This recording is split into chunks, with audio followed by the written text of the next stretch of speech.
So, may binili sa akin yung mama ko para din daw ako magkulit-kulit sa kanya na bili niya ako ng ganito, ganun.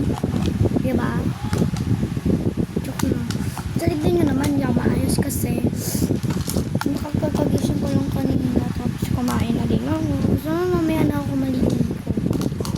Kasi gamating na yung parcel eh. Maliligo na sana ako.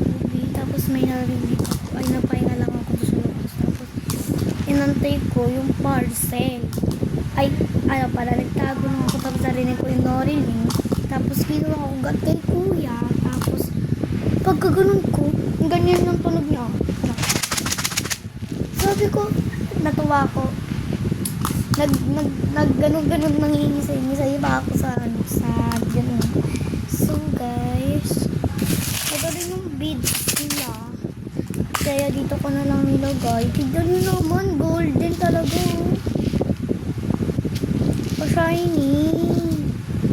Pasabog. May ganyan-ganyan pa.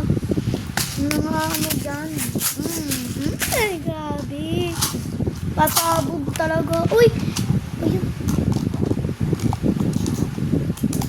Uy, gastik. Pasabog talaga. So, magpipick order na din ako. Pag nga!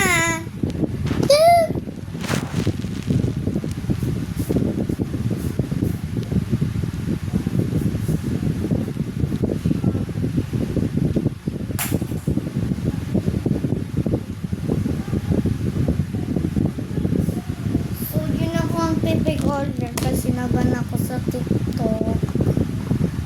Navan? Ay, ang galing na to. Try ko nga. Kasi yun. So, kailangan ko pala ng kutsara. Ngayon ka lang naisip.